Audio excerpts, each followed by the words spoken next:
it was our desire to remind you that you are vibrational first, which means you got to pay attention to something other than what you're seeing and hearing and smelling and tasting and touching, because while that is vibrational interpretation, most people don't know that. So it was necessary to help you to understand that you are emitting a vibrational signal in order to help you to understand that your signal that you are emitting is being answered all the time, and that's what equals your life experience, period. Most humans don't know that, and in many cases don't want to know that, because they don't want to assume responsibility for what's coming, especially the parts they didn't want to come. Abraham, I'm sure I'm not the creator of my own reality. I would not have created that. And we say, we didn't say you did it on purpose, but you did do it. You did do it. Sounds a little blameful, doesn't it? You did do it. But when you realize that you have creative control of your experience, because you have vibrational control of your experience, because you have focused control of your experience, because you have the ability to focus, then you say, all right. But then when it's hard, you say, not all right. This shouldn't be this hard. This shouldn't be this hard. And then you say something, which is the last thing we ever want to hear from you. I'm not good at this. But you are good at it. You just don't know you're good at it. You just haven't practiced being good at it in the way that really gives you the clarity. And that's really what we're going to be talking about here today. If you've been following us for a while, you've heard us say that you are the creator of your own reality. Blah, blah, blah. Enough of that.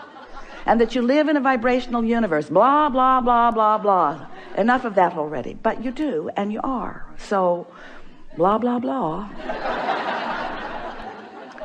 So, here you are, the creator of your own reality. And life is constantly throwing things at you, isn't it? Well, it's not really like that. Life is happening around you, and you're observing, but it really isn't after you.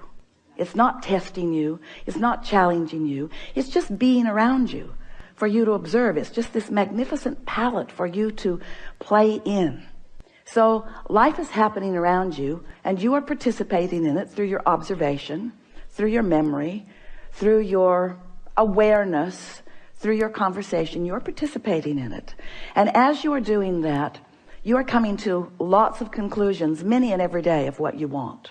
Because life helps you to know what you don't want. You know what you don't want. You know what you do want. You know what you don't want. You know what you do want. It's just this wonderful variety or contrast that helps you to come to important personal conclusions.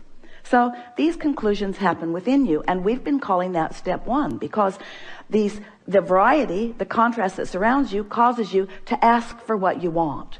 Whether you use words or not, you just constantly keep coming to personal preferences. You were born like that. You've always been like that. You will never stop being like that. We want you to accept that you are like that. It's a good thing. Step one is a really, really good thing. You're asking constantly. It is the basis of the expansion of the universe. It's a wonderful thing.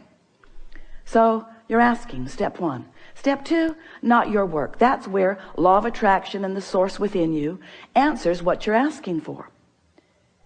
When you emit a signal, the signal is answered. So ask, answer, ask, answer, ask, answer. But your discomfort is that there often appears to you to be quite a time gap between your asking and the universe answering. But there is not a time gap between the answer. There's just a time gap between you getting up to speed with the answer.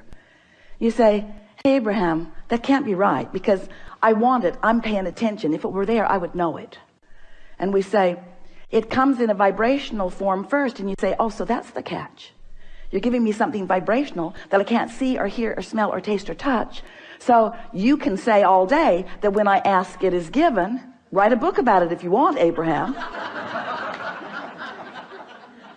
You can say that all day, but to me it doesn't feel like it's being given. And we say that's because you're in a different frequency from what you're asking for.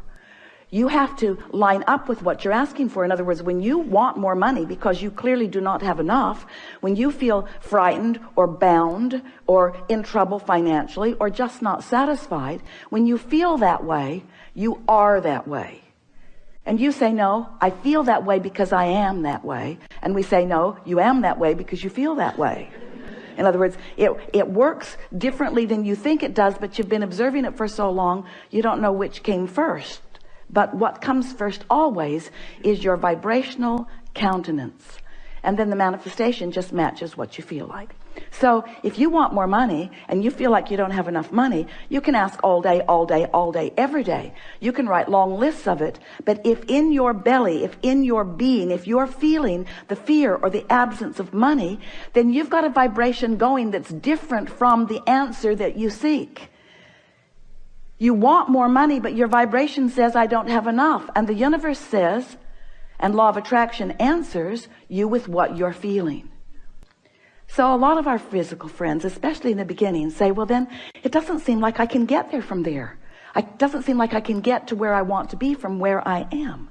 Because if I am missing something that I want, and I'm aware that I'm missing this thing that I want, and in fact, the reason that I'm speaking about it so clearly is because it's missing, and that's why I want it, then how do I get there? And we say, you have to feel like it feels to have it.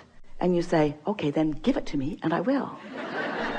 And we say, just try a little bit. Just try a little bit to not activate within yourself so often the vibration of what's missing, and focus yourself into activating the vibration of what you want. It is not as difficult as you think. So step 1 is contrast causes you to ask. Step 2 is it is given vibrationally, so there is no gap really. Step 3 is you have to convince yourself there's no gap. That's the work. You got to feel it as if it is in order for it to be. And we know you balk at it, but many of you are practicing this and are finding it. Many of you are understanding the laws of the universe, and you're finding ways to focus yourself into feeling good without needing all of the evidence to be there first. Do you hear how important that is? If you don't need the evidence for what you want to be there first before you feel it, then you are able to accomplish the vibrational countenance of it before it is, which means now it must be. And Esther said, please, please, please, let's call it step 4. Please, please, please. Can't we call it step 4? We need another step. We need another step, Abraham. Please, please, let's call it step 4. And we say, all right, step 4. So you ask step 1, source answers step 2. You allow it step 3. But now we've been talking to you for a while. You've been keeping up with us pretty good.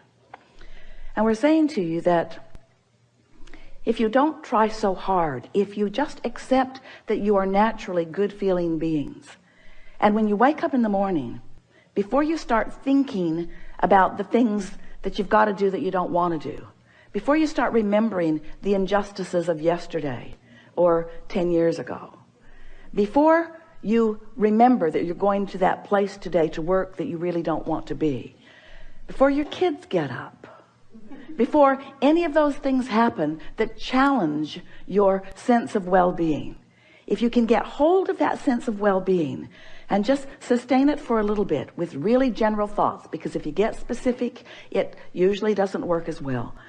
Get into an attitude of appreciation and milk it for just a little bit.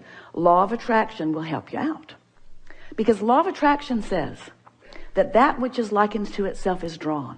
And law of attraction will give you, it's not really giving it to you, it's just the way it is. It's like gravity doesn't give you attachment to the planet. It just is. So law of attraction provides for you this consistent life experience. So to make it very clear and blunt, we like blunt, you have 17 seconds to sustain this thought and move it into something even more powerful. 17 seconds and another thought like it joins it. And there is power, manifestational power in that crossing that 17-second mark that most people don't know about, or when they wake up, they would make very sure that they stay there for 17 seconds. So if you find a good feeling thought, or better said, if you wake up and don't introduce a not good feeling thought, because when you wake up, there's no thought. During that time of slumber, you have stopped the momentum of all thought. That's really an important thing to understand. You don't know that mostly because you wake up and you start thinking so fast that you pick up your momentum right where you were and start it all over again. But when you slumber, momentum of thought stops. Law of attraction is suspended for you. Your point of attraction is no longer attracting. So when you wake up, you have a really good possibility of getting out of the bed on the right foot. Getting out on the right side of the bed. These are your words. We don't like them very much, but we thought you'd relate. You have a very good possibility of getting the vibration going the way you want it to go. And your best possibility is first thing in the morning. First thing in the morning, before there is any other momentum going. So we've been talking about this for a while. And Esther really listened.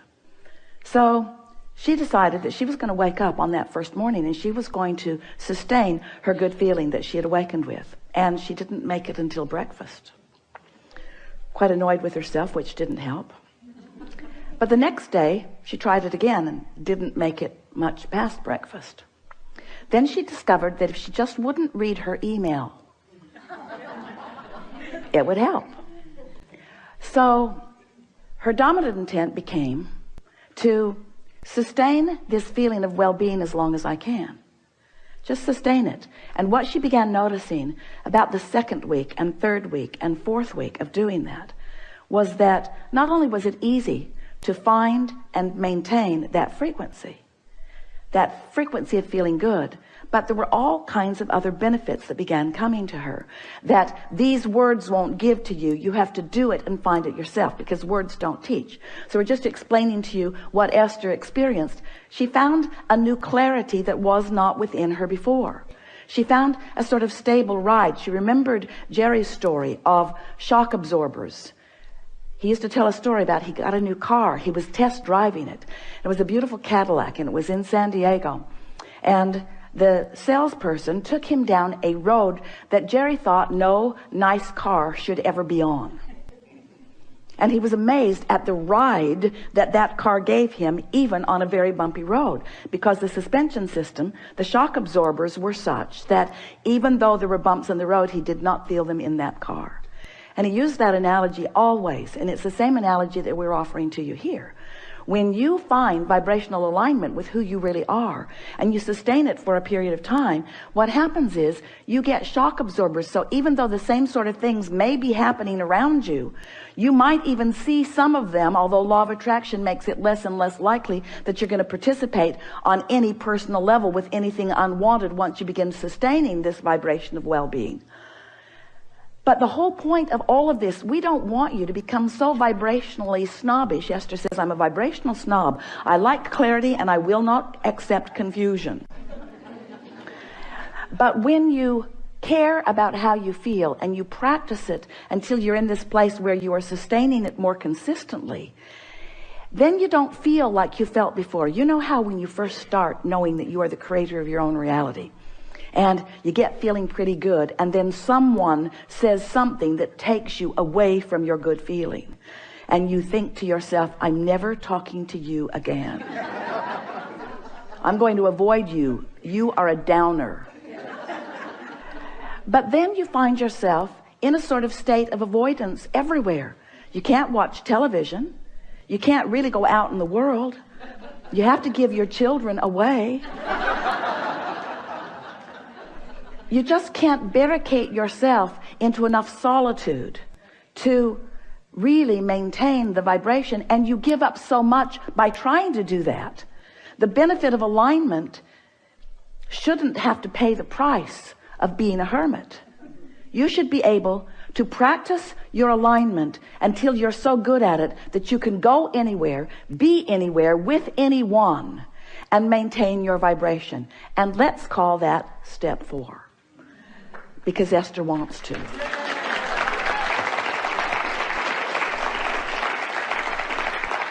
So what it requires really is enough determination to focus first thing in the morning, and until you know that you've got it and you're able to maintain it, and then to simply watch what happens in your experience as a result of that newfound alignment and that newfound clarity.